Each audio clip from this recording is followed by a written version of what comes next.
right, what's going on? Is Sirius a second sun hiding in plain sight?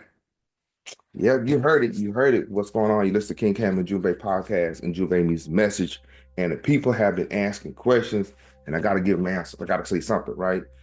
And so the next question, is it our second sun? Is it hiding in plain sight? Is it what's going on, right? Now, the question was asked by my brother Joseph Ferguson, 1111. Shout out to the fam. He asked in his own way, Sirius, second son? Right. Here's another one. All right, by our brother. It's a statement, rather. It was a statement by brother Semitic Sutek, and who really represented the dog star. Yeah, he said it, and he used this illustration. Love it. All right, but we're gonna get into it now. In the modern science of Sirius, all right, this is what the modern scientists and astronomers are saying about this star system. Okay, now it is a binary star system. Sirius consists of two stars, Sirius A, a main sequence of stars, sequence star, and Sirius B, a faint white dwarf. Okay. Now, the brightness is in the night sky is due to its intrinsic luminosity and relative proximity to the Earth. But according to science, it's far too distant to influence the Earth like our sun. Okay. And Sirius, it is located about 8.6 light years away. That is a long way, y'all. That's a long way. Now, here's another illustration here. I like this one. It has Sirius A, Sirius B, and it is a Sumer triangle here. We have Altair, Deneb, and Vega, and then you see right here the sun. You see the illustration? They gave a good illustration as to how large Sirius A is in conjunction to the sun. Let's break it down. Okay, it's a binary star system. Sirius A, once again, main sequence star, twice as massive as the sun and 25 times more luminous, or is it brighter? Look at it. If you put it to scale, Sirius A is large, and then next to Sirius A is a small dot. That's the sun. Now, of course, where we are, we see the sun is very large, but God, it is huge, and it's larger, more vast than our sun. Okay. Now, Sirius B is a white dwarf, the remnant core of a star that exhausted its nuclear fuel. Now, although Sirius is incredibly bright due to its, intrinsic luminosity relative to the Earth, it's not a second sun, y'all. Okay. Now, what about Sirius and the sun? The binary companion theories. A lot of people believe that Sirius A and the sun are intertwined. Okay. Some theories propose that the sun is part of a binary star system and Sirius is its companion. Okay. Of course, the Sirius A is like a bluish color, and then our sun is a reddish or gold color. Okay. So some people would believe that it is Sirius' companion, but there's no evidence for such connection. Right? Now, the sun and Sirius are moving through the galaxy independently. They don't need each other to move, okay, with no shared gravitational relationship. Okay, so they're moving throughout this galaxy in their own way, their own speed, their own rate. Okay, and once again, Sirius A is 8.6 light years away. By contrast, the sun is only 8 light minutes. The Sirius A, light years, 8.6 light years, and the sun is light minutes, 8 light minutes. Wow, that's crazy. Okay, so Sirius proper motion indicates that it's not bound to our solar system. So the way, like I said before, the way Sirius A is moving,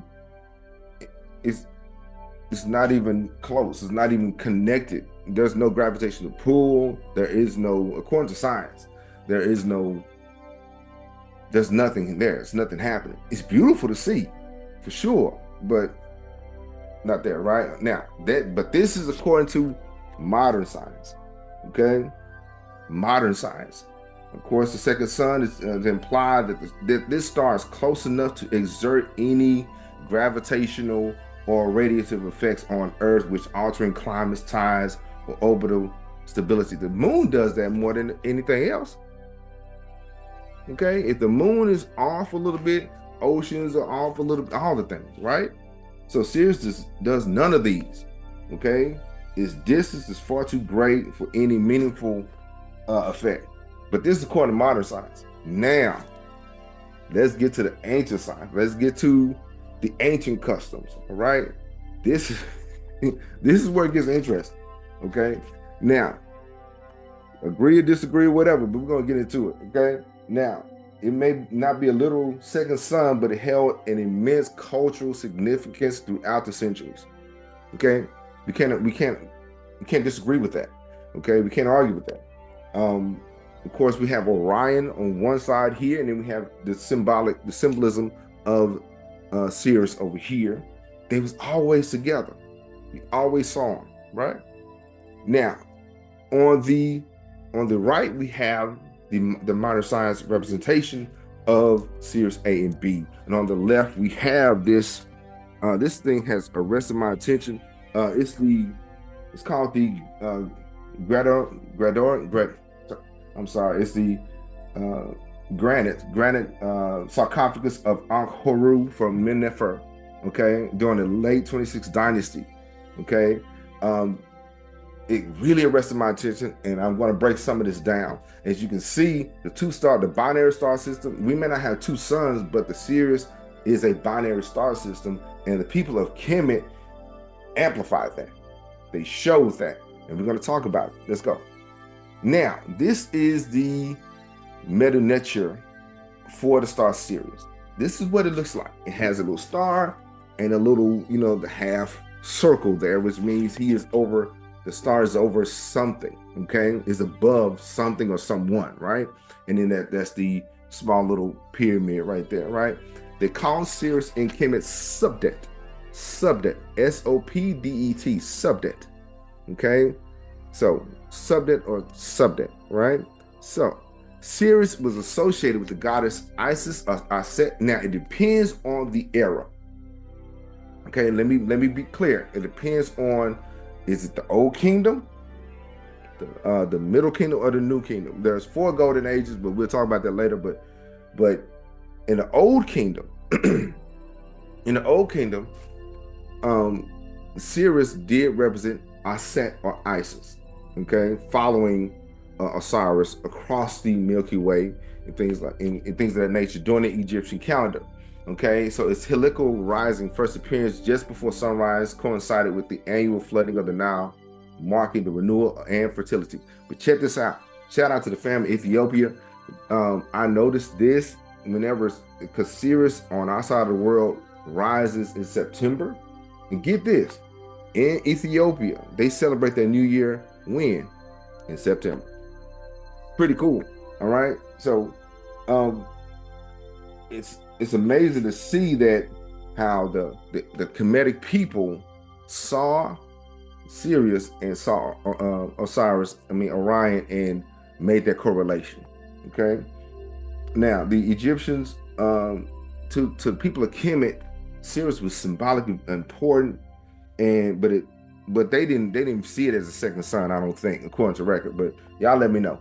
Okay.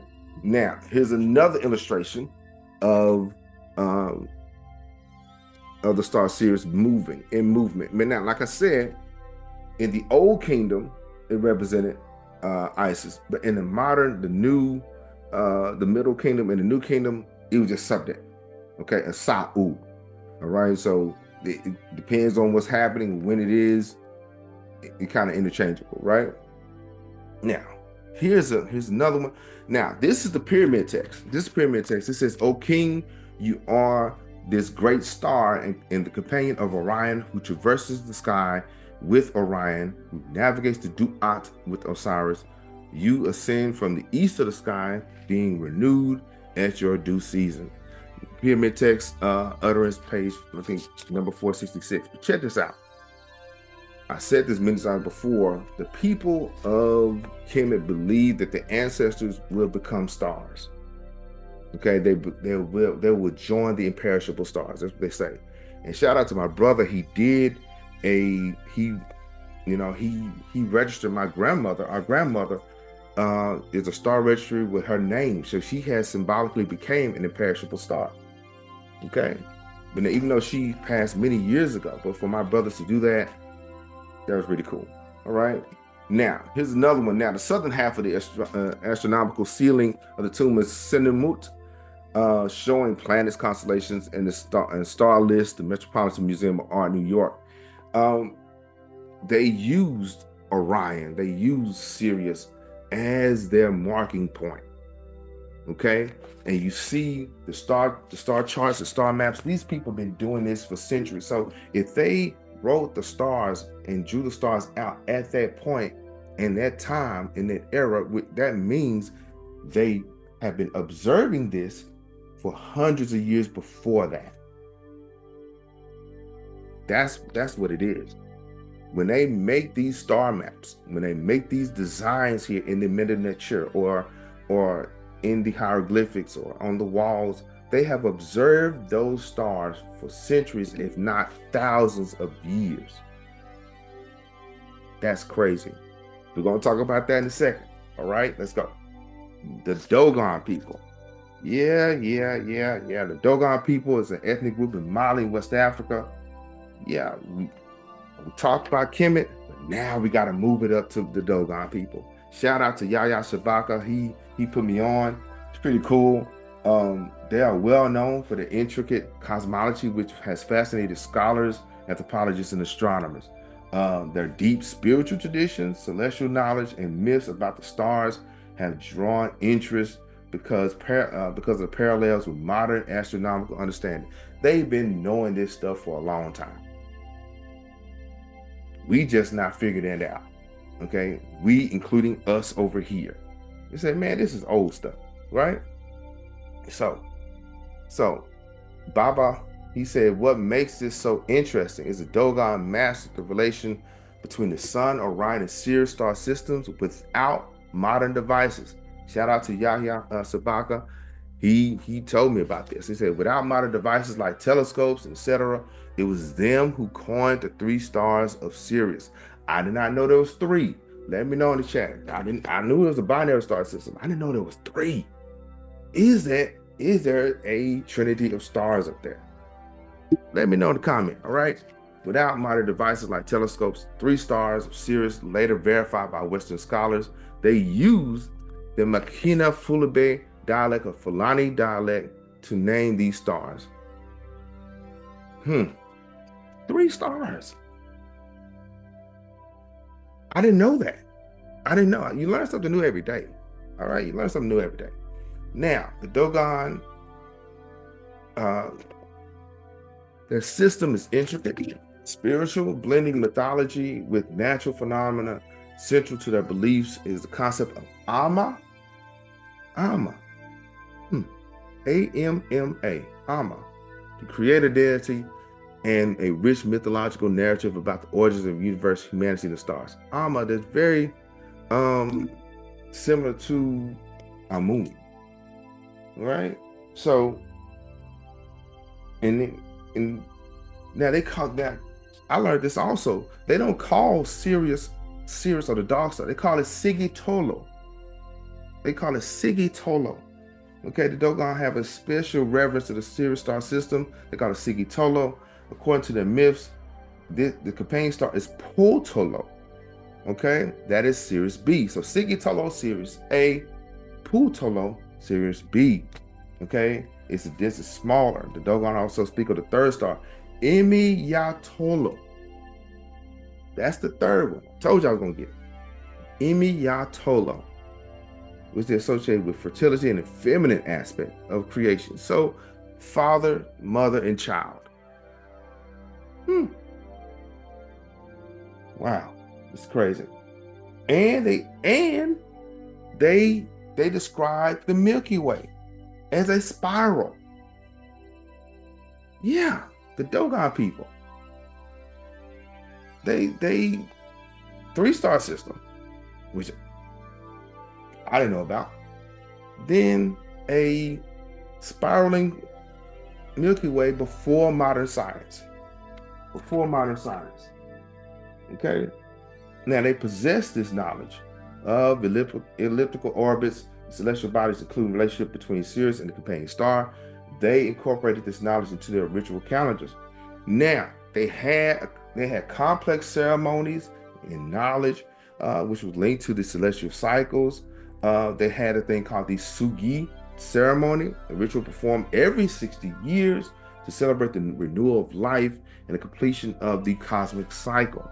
Now, this ceremony is closely tied to the orbit Sirius A and B. Now, but how did they get this knowledge? Now, my assumption, y'all can let me know. How did they get it?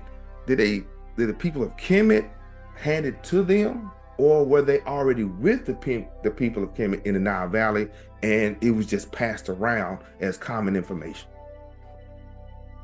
What do y'all think? All right, what do y'all think? And so this is crazy, because they knew about the stars, they knew about the planets without the aid of a telescope. But if you know, I wish I had a picture of their writing. I don't have that, but their writing looks like hieroglyphics. If they write in the sand, it looks like hieroglyphics. Speaking of that, told you I was gonna come back and get it. Okay, now this system. Okay, this system here, we have Sirius A and B. Now we know there's a Sirius C somewhere, right? I need to find that. So, but we also have of course, the sarcophagus of Ankh-Haru of Mdw Ntr. Okay, now, but we're gonna break this down a little bit. We're gonna break this down a little bit because this has arrested my attention. Okay, shout out to Sultan, shout out to the bro, to the fam.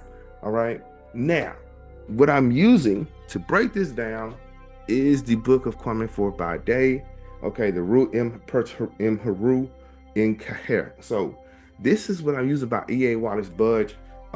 Some people may use other things. That's fine, but this has arrested my attention, y'all. So it's the craftsmanship of it, and it's durable. It shows the identification of the deceased, and it mentions prayers, and it has dedication to the Neteru. Now, at first glance, when you look at it, because we talk about the 2-star system, now there's 3, but at first glance, it shows some kind of symbolism with the 2-star system, right? The dog star, as we would call it. Now, if you look at it, you can pause it, but look at it, okay? At first glance, they look the same. Pause and look at it. Okay, now, when I looked at it, they're not, and I had to look at it again, it's not the same, because on the left side has some symbolism, some symbols here, the Mdw Ntr, and on the right, there's some that are same, but not the same. Okay. Now, we're going to break this down. So you see there are stars with circles around it. That is the Duat.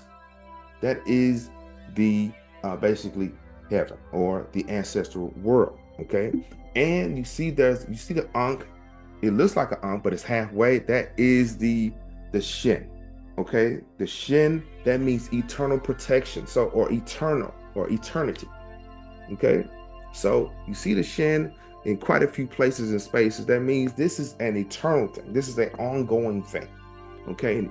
And so in the middle, it looks like 2 hands or 2 things are binded. That means it is binding. That means that, or it's binding, or that is a door. That is a door, okay? A little bit more. Okay, so we have Anupu, we have Anubis here. He is guiding this person from one plane to the next, because you see eternity, eternity, eternity, and there's water. Water can represent a lot of things, okay?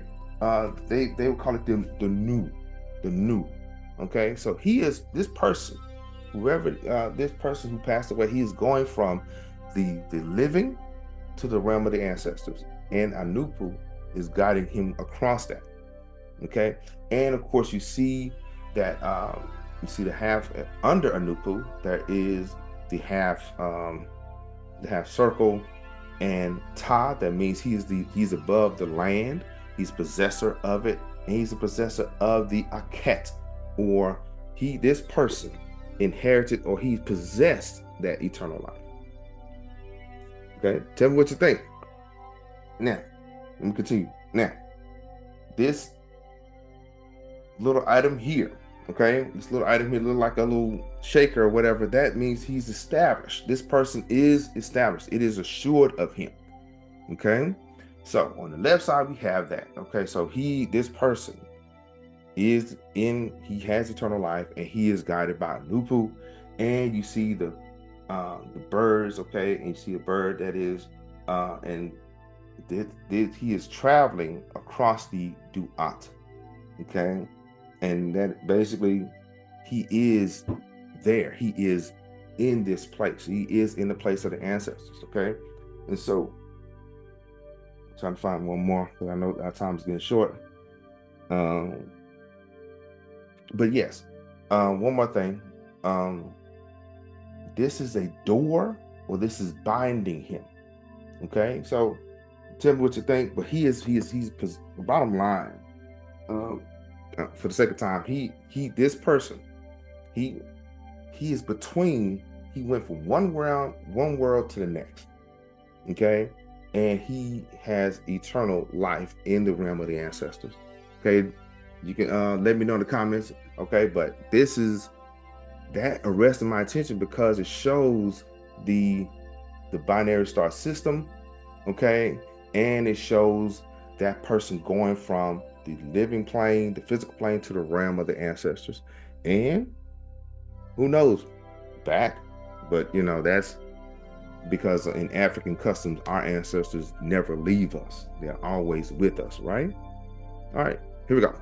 Now, the Bull and Sirius. Now, it goes further south. It goes further south, y'all. So that is symbolized as the cow or the bull. In some customs, the Bull and Sirius are together. The Kemetic symbol of Het-Eru, which is under the constellation of Taurus, or built during the age of Taurus. That is a long time before that. I told you before that when they made these stars and made these star maps in the pyramids and in Waset, they observed them long before that. Okay, so the age of Taurus began in 4,300 before Common Era. So that is before the Pharaonic age. That is before the first pharaohs. All right. So the ancient Nubian ancestors noticed the rising of Sirius long before Kemet. Yeah, here we go. A lot of people would think that Egypt had all this information and they got it by themselves. No, they didn't. Okay. So who gave them this knowledge? Okay. Yahya Shabaka Baba, he asked, who gave them this? Okay. Was it angels? Was it prophets? Was it teachers? Who gave them this, right? Now, the question is, should we go further south to have this discussion? Okay, because I have the book Black Genesis. Okay, pretty good. All right, the prehistoric origins of ancient Egypt. It discusses how they lined up with monuments with with Taurus, and they called it the Zep Tepi, or the first time. Okay, now they came from the south. Okay, the ancient Nubian ancestors noticed the rising of Sirius long before Kemet. Of course, who gave them this knowledge? I want to know. If y'all know, tell me. Should we go further south? Let's have that discussion. Should we go further south with this premise? We already found out that there's there's a triad of stars according to the Dogon people, right? But the question, is it a second sun? Is Sirius the second sun? No, it is not. There's so many words No, but it's fun to learn something new because I learned something new, y'all. I didn't know about this stuff, right? And I was challenged to break down, you know, some hieroglyphics. All right.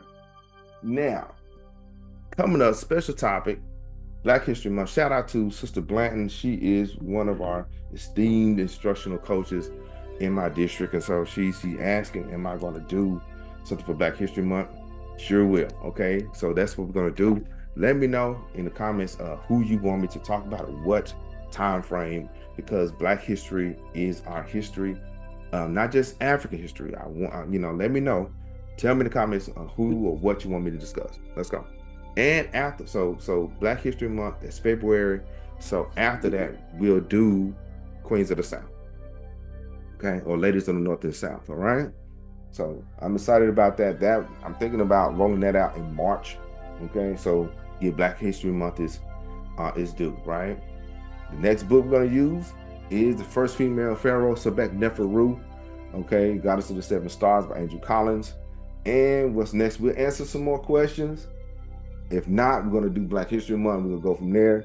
And for more, check out Sister Danita Smith, Yaya Sabaka, AE Learning, and shout out to One Voice Africa.